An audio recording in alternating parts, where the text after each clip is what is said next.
Our next speaker has been traveling solo across the seas around the world for 25 years. Having faced extreme adversity, he will share how his deep desire to connect with nature and the oceans has led him to cultivate unique skills which he believes are available to anyone wanting to develop their greatest potential. Super inspiring. Let's welcome our final speaker with his brilliant and positive approach to life, the amazing Ricardo Diniz. Hi, everyone. Hello, Rui. Hello, Tanya.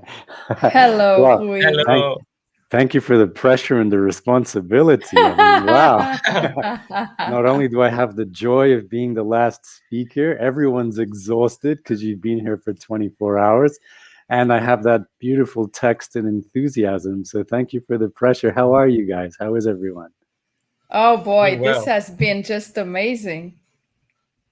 Enjoying Good. a lot. Excellent. Yes. Well, thank you for Yes. having me. Should we kick off with that video, Rui? Just make sure everyone's Right. awake. All Here right, we are. let's do it. See you soon. Thank Good you. luck. See you soon.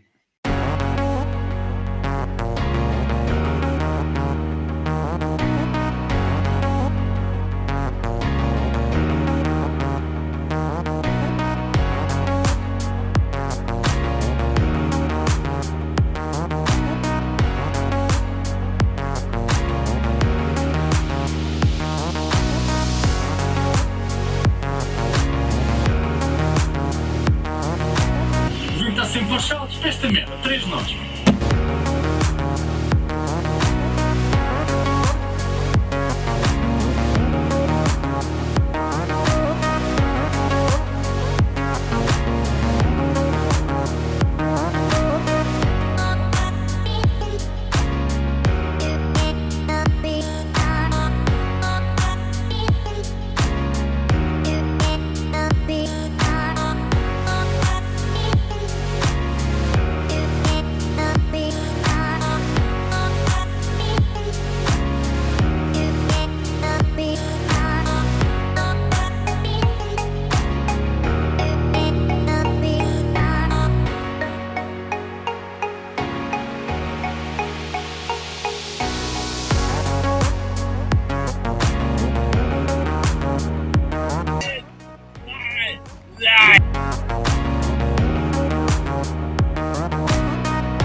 Normalmente estes barcos são o inimigo e a principal razão de eu dormir tão pouco, mas estes barcos têm pessoas e, portanto, não são necessariamente uns bichos anónimos que andam ali no meio do mar.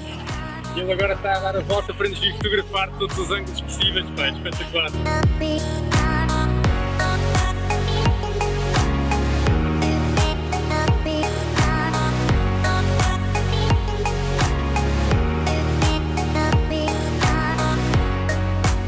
Muito contente. Não é Seneca? Claro, Seneca que sempre.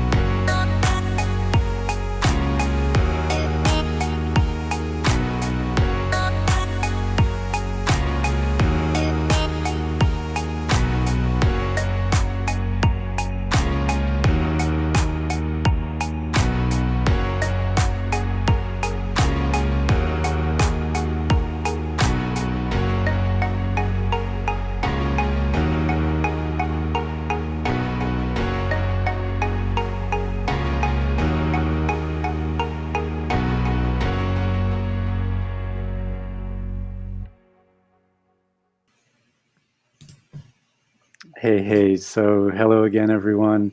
I hope you enjoyed that. That was just a quick little window into my world. It's often not simple to explain what I do because, sailing across the oceans alone, so what? And what's the point and why?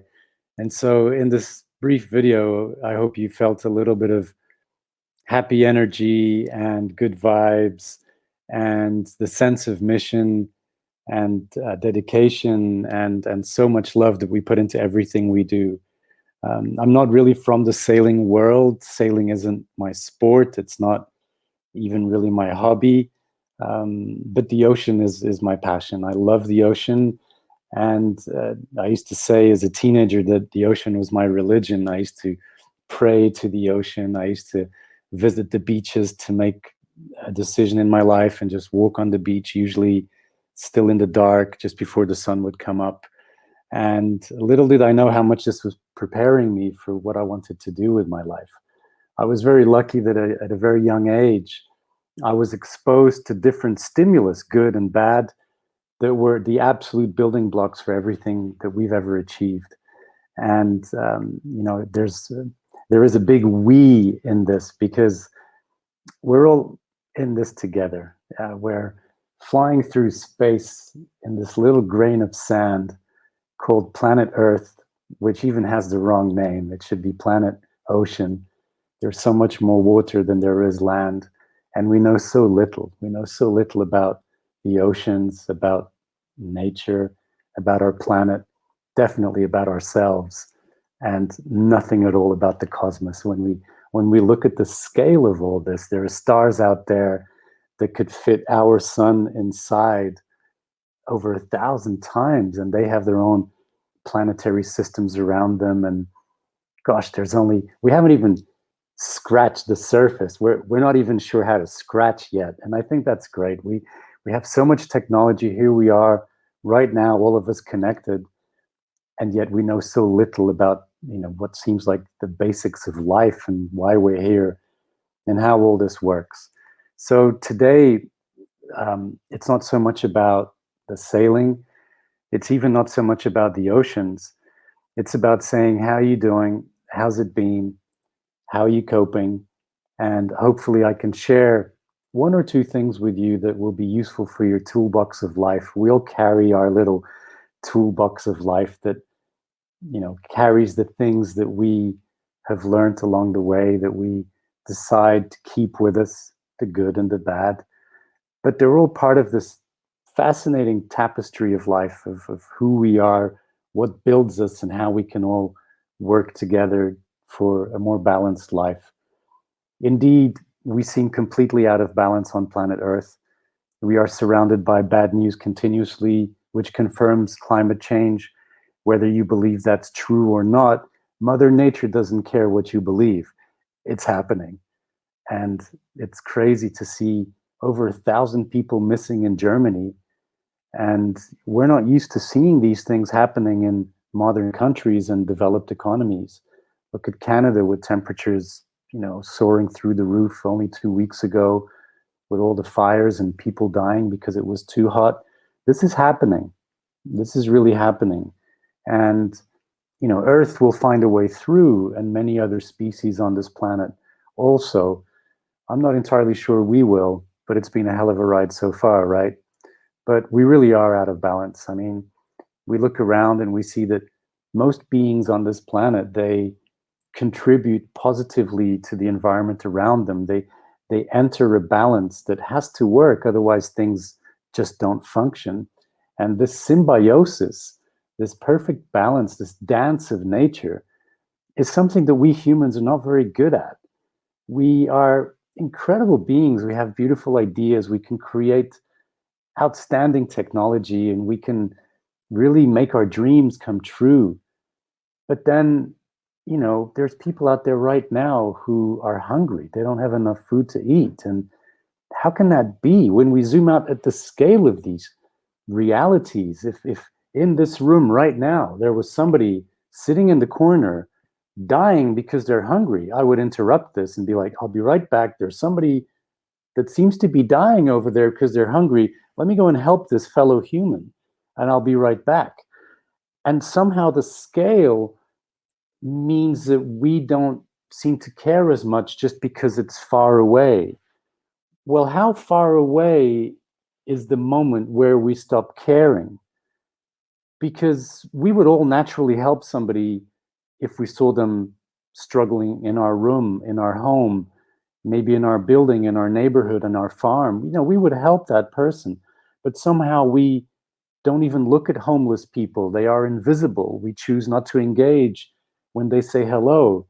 And I know what that's like. I've been homeless 3 times in my life. One of those times was particularly challenging. It was in Germany for nearly 3 months, and I was invisible. This was over 20 years ago, and it feels like the worst storm in my life. And I've been in some pretty big storms out there on the ocean as a solo sailor, and somehow I'm human, I'm okay, but I'm invisible because people know, they can tell that I'm not one of them because I'm homeless. And this is cruel, and we're faced with these dynamics of judgment and assumptions continuously. So you can imagine how peaceful it is for me to suddenly jump on my little sailing boat and get out there on the ocean where everything works, everything functions, and I'm surrounded by beauty continuously, reminding me how we should live.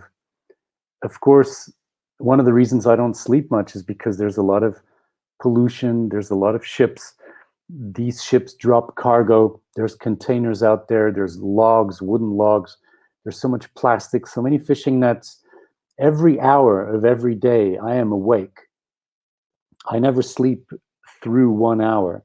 I sleep 10 to 15 minutes if I'm closer to land or to the shipping lanes, these highways of these ships around the world. If I'm close to these, I don't really get to sleep much at all. I can go 48 hours with sleeping 15 or 20 minutes, but on a good day, I'll sleep about 4 hours in every 24 hours, but I'll be catnapping 15 minutes here, 15 minutes there. The boat never stops. Even when there's no wind, the sails are up and there's motion, there's flow, there's breath, and the boat is kind of going with all that. And there's a moment where the boat and I are in perfect fusion. There is no longer any separation between myself and that vessel. We are one. It is what connects me to life. It is what will bring me back to land and my loved ones if I get the combination right between navigating the wind angle, the wind speed, the ropes that I pull, the sails that I put up. It's ongoing and it's fascinating. It's hugely challenging, but it's very pure. Even with all the technology we have on modern sailing boats, it's very pure because it's still the same ocean as ever. So what the Portuguese were doing over 500 years ago when Ferdinand Magellan sailed around the world and in the first circumnavigation ever, it's the same planet, the same continents, the same ocean as 500 years ago. And that's the ocean I get to sail on our boat. And it's beautiful. It's fascinating. And it's ever so scary because we are nothing out there.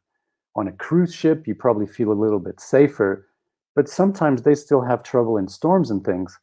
And here I am alone on a sailing boat, sometimes with a little baby cat.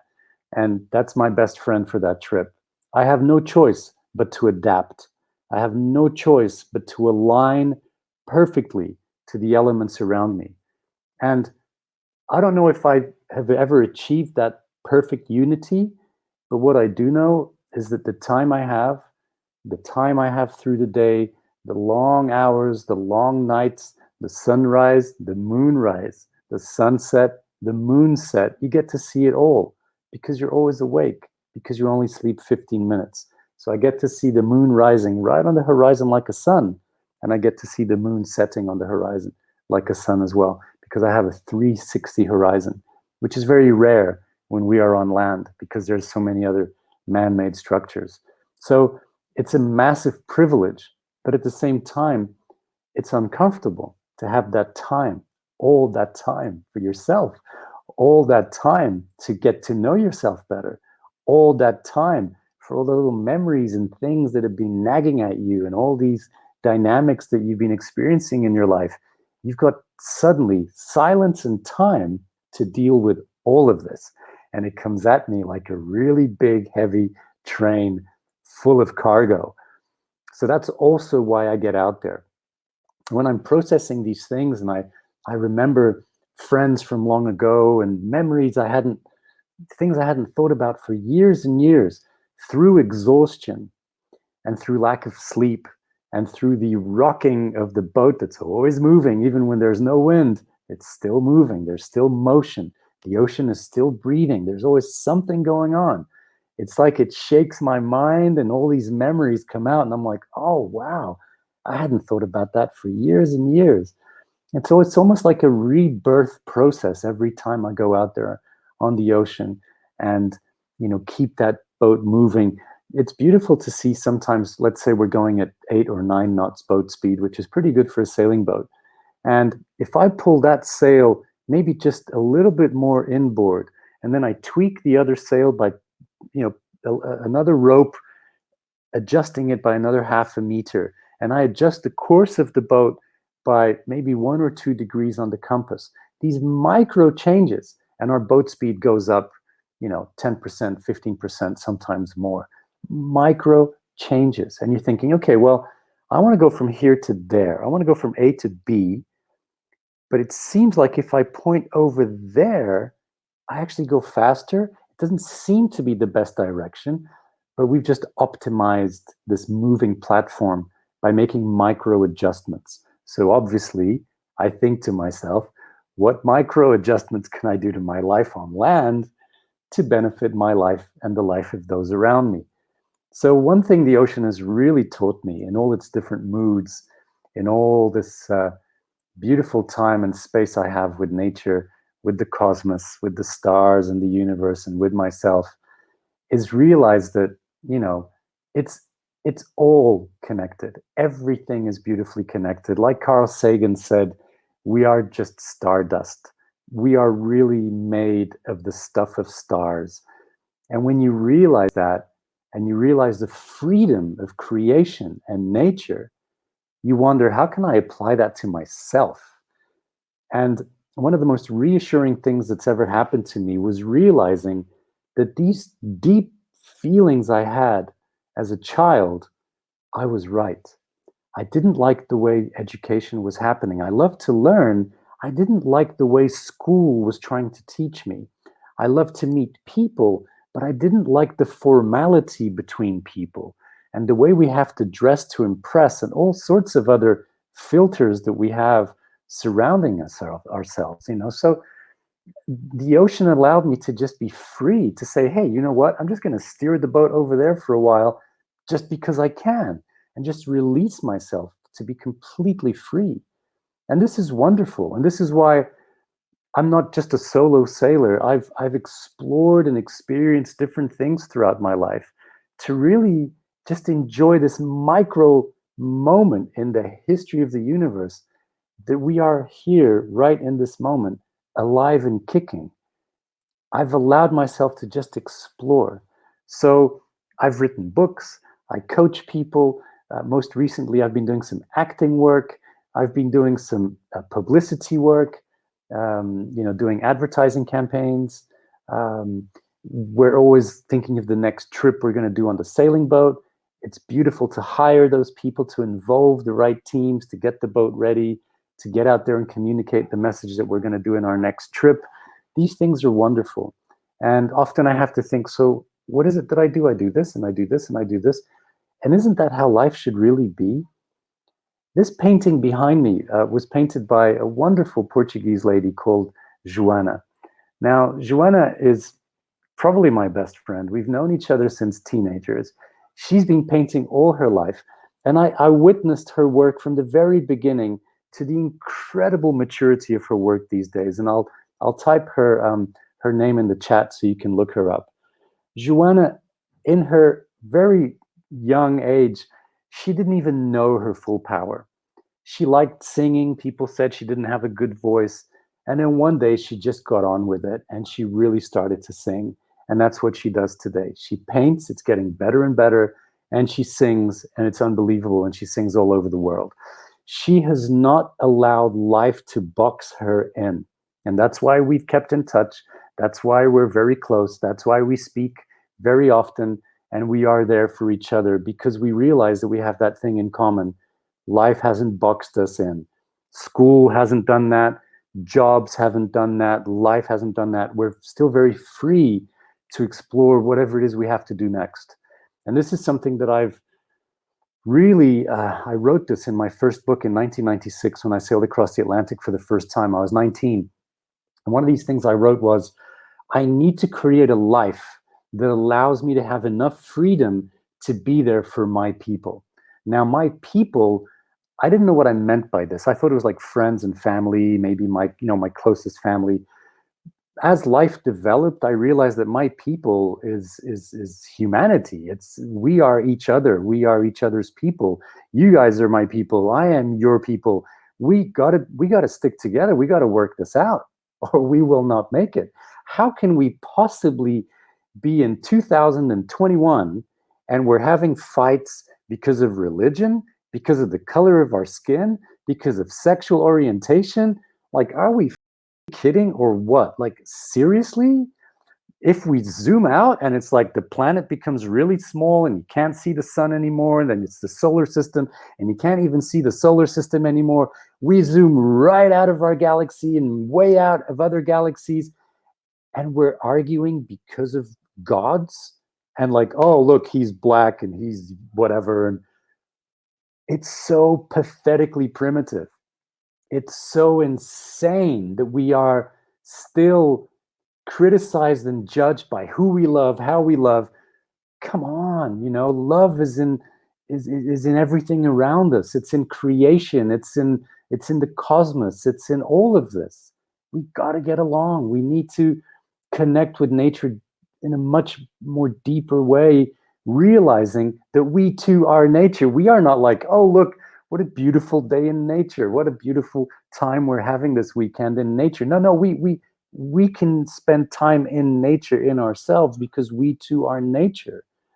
Which brings me to the topic, to the title I gave this brief talk: full power, peaceful resting. Now, what does that mean? Full power, peaceful resting. Full power, peaceful resting. We are able to be fully active and fully resting at the same time.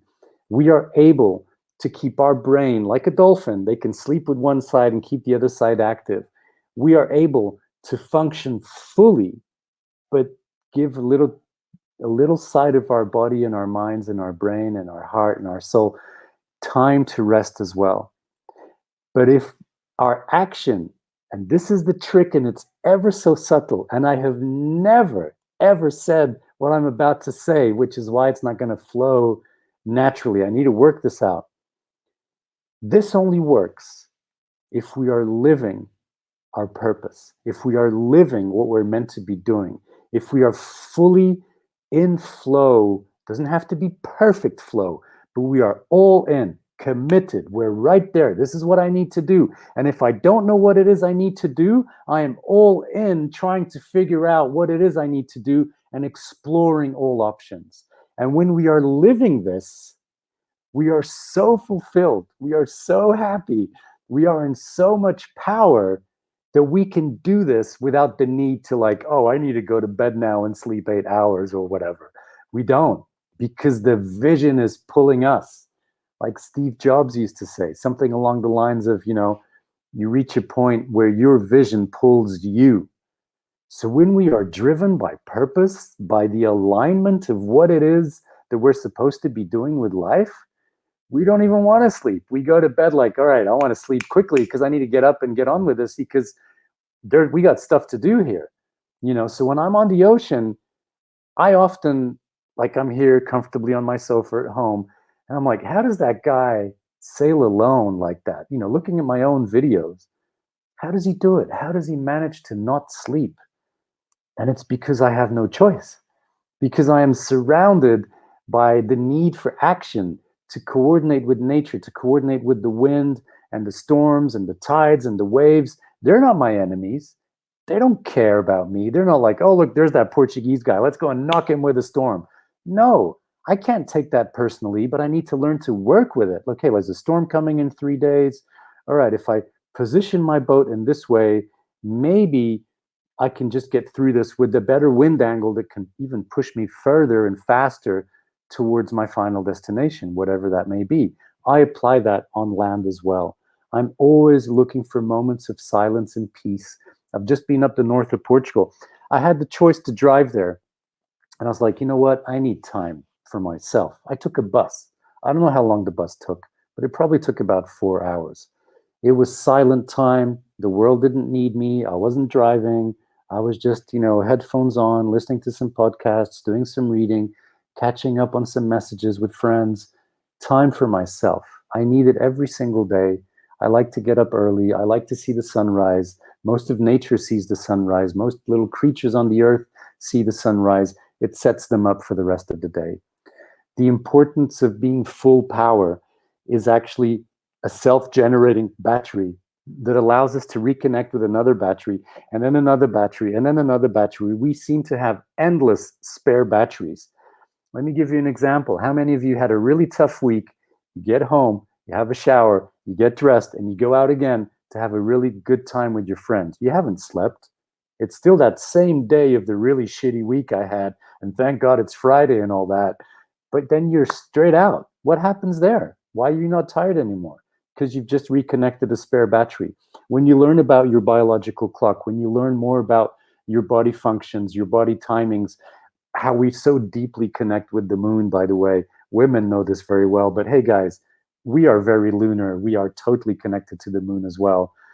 When we understand this, we are there. And then we know, like, okay, like I know I connect a spare battery around 2 a.m. It just hits me perfectly. Boom. I am full power until sunrise. But if I need to rest, I know I need to get my head down just before first light, because if I see the first light, I'll connect another spare battery and then I won't be able to sleep. On land, I need to get this right. On the ocean, I use this deeply to keep me going week after week on my own. And I am no different to you. I'm no different to you whatsoever. We can all do this. This isn't some superpower. This isn't some special gift. This isn't something I deeply trained for. This is what life taught me because I had to do something that's a little bit extreme, but I know that we all have it. I'm not the only solo sailor out there. People in special forces, security guards doing night watches, they need to learn all these tricks. There's only so much energy drinks you can drink, So I really hope that this is somehow useful and relevant, because if we were to crunch this down, here I am at 44, living absolutely everything I've always wanted to do, not allowing life and circumstances and, family dynamics and haters and whatever to block my flow. I get on with it. I observe, I listen. I'm humble enough to listen to their opinion, to really try to value what they're saying. But then I'm like, okay, I got you. I understand. I respect your opinion. But if my heart says this is the way, and you get on with it. You get on with it. You find a way. You keep going. And you will fail. You will slip. You will come back. You will be ripped apart. You will build back stronger, just like a muscle. That's how the muscle grows. You rip those muscle fibers. They rebuild stronger, and the muscle grows. This happens with our heart. We are heartbroken. Things hurt us. We had a bad breakup or whatever. Our heart is ripped apart. It comes back stronger. You've only got one choice. Love more, love bigger, love harder, love with everything you got. You can't love a little bit or a little bit less. You got to go full power with everything you're doing. And you know what? I think this is the only way we've ever achieved everything that we've ever achieved, is because there's that absolute moment of, I'm scared, I can't see the full picture, but this is what I need to do. I need to go. I need to just go full power, all in, jump straight in. And sometimes it works and sometimes it doesn't. It makes life so much richer, and ideally as barefoot as possible and as much in balance with nature as possible.